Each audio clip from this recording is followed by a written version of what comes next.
নমস্কার বন্ধুরা, ক্যালাইডোস্কোপের আয়নায় চ্যানেলে আপনাদের স্বাগত। আশা করি আপনারা সকলে ভালো আছেন। বন্ধুরা, এবার আমার ভ্যাকেশন ডেস্টিনেশন ছিল সনাতন ধর্মে উল্লেখিত 4 ধামের অন্যতম প্রধান জগন্নাথ ধাম। আসন্ন রথযাত্রা উৎসব নিয়ে আপামর বাঙালি তথা সনাতনী হিন্দুদের ও বিশেষ করে বৈষ্ণব সম্প্রদায়ের মধ্যে উত্তেজনার পারদ কিন্তু চড়তে শুরু করেছে। রথযাত্রা উৎসব এখনও প্রায় 1 সপ্তাহ বাকি, তবে ভক্ত সমাগমের আভাস কিন্তু পাওয়া গেল সপ্তাহখানেক আগে থেকেই।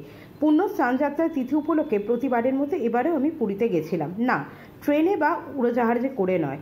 টিকিট না পাওয়ায় ধর্মতলা থেকে সোজা বাসে চড়ে বসেছিলাম গন্তব্য পুরী। বলতে গেলে এই প্রথম একা রাতভর বাস জার্নি করে সকাল 8টা নাগাদ মাসির বাড়ি পর্যন্ত বাস স্ট্যান্ডে গিয়ে নামলাম। তারপর সেখান থেকে সোজা গেস্ট হাউসে গিয়ে উঠলাম। আর সকাল হয়ে গেছে, পুরী সমুদ্র দেখতে যাব না এটা তো হতে পারে না, আমাকে একবার তো যেতেই হবে পুরী সমুদ্র দেখতে। তাই একদম সোজা গেস্ট হাউস থেকে বেরিয়ে পুরী সমুদ্রে চলে গেলাম।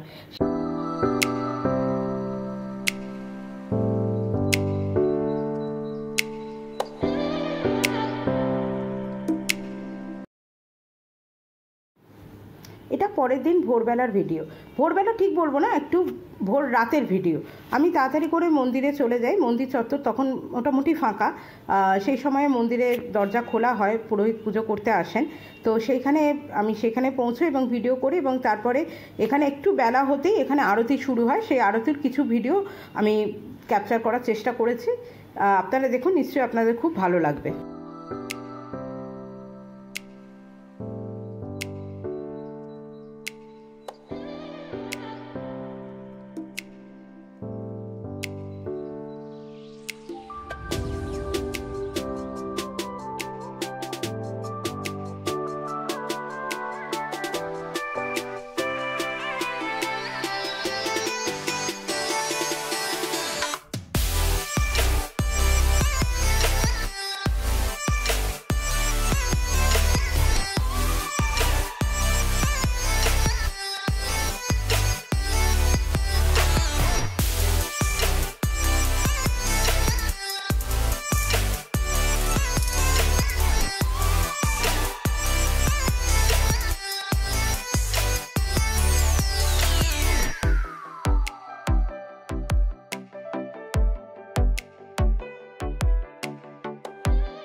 এরপর পরের দিন সকালবেলা স্নানযাত্রা ভিডিও আমি কিছুটা করার চেষ্টা করেছিলাম, কিন্তু আমি পাইনি। কিন্তু পরে আমি প্রচণ্ড ভিড় ছিল, আমার পক্ষে করা সম্ভব হয়নি।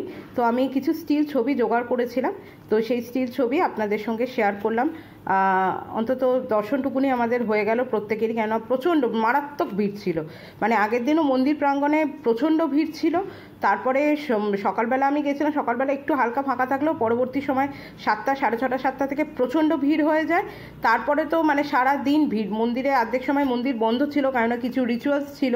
সেই রিচুয়ালসগুলোর জন্য মন্দিরে ঠাকুরের দেবতার পূজা আর্চার কিছু রিচুয়ালস থাকার জন্য মন্দিরে দীর্ঘক্ষণ ধরে মন্দিরে প্রবেশাধিকার বন্ধ করে দেওয়া হয়েছিল। যখন মন্দিরে পুজো শেষ হচ্ছে তার পরেই 1 ঘন্টা 1.5 ঘন্টা অন্তর করে দর্শনার্থীদের ঢোকানো হয়েছিল। সাংঘাতিক ভিড় ছিল। আর স্নানযাত্রার দিন তো কোনো প্রশ্নই ওঠে না মন্দিরের ওখানে ঢোকার ব্যবস্থা রয়েছে, সাংঘাতিক ভিড়।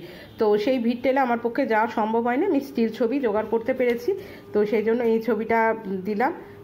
আমাদের দর্শনের জন্য যথেষ্ট, এইটুকুনি আমার মনে হয়। কারণ ওই ভিড়ের মধ্যে থেকে কিভাবে দর্শন করা সম্ভব, মানে অসম্ভব একটা ব্যাপার। তাও আমি চেষ্টা করেছিলাম, কিন্তু আমি পারিনি।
এটা পরের দিন বিকেলবেলা আমি একটুখানি বেরিয়েছিলাম মন্দির চত্বরে ঘুরতে। তো সেই মন্দির চত্বরে ঘুরতে গিয়ে একটু সামান্য ফাঁকা ছিল, তার মধ্যে আমি ভিডিও করেছি। সেখানে আমার মেন এই ভিডিও করার কারণটা ছিল মন্দিরের রথযাত্রা উপলক্ষে এই মন্দিরের যে সামনে থেকে যে রাস্তাটা সোজা গ্র্যান্ড রোডের দিকে গেছে, সেইখানে রাস্তার ওপরে সুন্দর করে আলপনা আঁকা হয়েছে। আমি এই আলপনাটা আঁকা হয়েছিল, সেই আঁকা হচ্ছে এবং কাজ চলছে, সেটাই আমি তোলার চেষ্টা করেছি। এত সুন্দর নিখুঁতভাবে আঁকা, কিন্তু ওখানে বেশিক্ষণ দাঁড়াতো মানে দিচ্ছিল না ভিডিও করার জন্য, তো যার জন্য একটু আমাকে এগিয়ে যেতে হয়েছে হেঁটে হেঁটে। তো সেইখানে গিয়ে আমি ভিডিওটা করার চেষ্টা করেছি। এরপর সারা সন্ধেটা আমি মোটামুটি মন্দির চত্বরেই ঘোরাঘুরি করেছি। তারপর সন্ধে হয়ে আসে, সন্ধে হওয়ার পরে আমি মন্দিরে মানে অশ্বদ্বারের কাছে ওখানে বসার যে সুন্দর গ্যালারি মতন সিস্টেম করা হয়েছে, সেখানে গিয়ে আমি একটু বসে রেস্ট নিই। তো সেইখান থেকে মানুষজন মন্দিরে ঢুকছে বেরোচ্ছে, সেগুলো আমি করি। এবং তার মাঝখানে আমি যেহেতু মন্দিরে একবার ঢোকার সুযোগ পেয়েছিলাম, সেই সুযোগটা আমি কাজে লাগিয়ে নিয়েছিলাম। এর মধ্যে মন্দির দর্শন আমি করে নিয়েছি, জগন্নাথ দেব দর্শন, যে কারণে আমার আসা সেই কারণটাও আমার খুব সাকসেসফুলি মানে ডান হয়েছে, আমি করতে পেরেছি। তারপরে মন্দির চত্বরে অশ্বদ্বারের সামনে যে ছোট গ্যালারির মতন করা হয়েছে সিঁড়িতে, তো সেইখানে বসে কিছুটা সময় সন্ধেটা কাটাই এবং কিছু ভিডিও করার চেষ্টা করি, আবহাওয়াটা তুলে ধরার চেষ্টা করি যে ওখানে কীরকম পরিবেশ একটা মানে এই জায়গাটা যে তৈরি হয়েছে, এই জায়গাটা আমি নিজের চোখে দেখেছি। তার কারণ আমি একটা সময় যখন মন্দিরে এই 1.5-2 বছর আগেও আমি গেছি, তখনও ওখানে সাংঘাতিক রকমের ভাঙাচোরা কাজ চলছিল। তারপরেও সেই জিনিসটা যে এইরকম হয়ে যেতে পারে মানে কল্পনার বাইরে ছিল। এই এতটা সুন্দর করে মন্দির চত্বরটাকে সুন্দর করে গুছিয়ে তোলা হয়েছে। আশা করি আপনারা এর মধ্যে অনেকেই হয়তো পুরীর মন্দির দর্শন করে এসেছেন, বারবার যাবেন, বারবার আমাদের খুব ভালো লাগবে গেলে, এটা আমাদের রিকোয়েস্ট রইল। বারবার যাবেন, সনাতন ধর্মের তো একটা ধর্মস্থান আমাদের হিন্দুদের সেখানে যাওয়া উচিত, প্রতি মুহূর্তে যাওয়া উচিত। আমাদের ভালো মন্দ সব কিছুর সঙ্গে পুরী যেহেতু জড়িয়ে রয়েছে, তাই আমাদের সবসময় পুরী যাওয়া উচিত। আর পুরী যেতে আমাদের প্রত্যেকেরই খুব ভালো লাগে, সময় সুযোগ পেলে প্রত্যেকেই আমরা পুরী যাই। সেখানে গিয়ে জাস্ট শুধু মানে সময় কাটানো না, একটু ঠাকুরের আশ্রয়ে থাকা, এটাই হচ্ছে সব থেকে বড় কথা। মানে আমি অন্তত এটা মনে করি, আমি নিজেও সে কারণেই যাই, ঠাকুরের আশ্রয়ে কিছু অন্তত 2-4 দিন থাকতে পারলে এটাই অনেক বড় পাওনা আমাদের জীবনে। সেটাই করতে আমি মানে সময় সুযোগ পেলে আমি পুরী ঘুরতে চলে যাই, আমার খুব ভালো।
আমার এই ভিডিওটা আপনাদের ভালো লাগলে অবশ্যই বন্ধুদের সঙ্গে শেয়ার করবেন, সাবস্ক্রাইব করে পাশে থাকার চেষ্টা করবেন।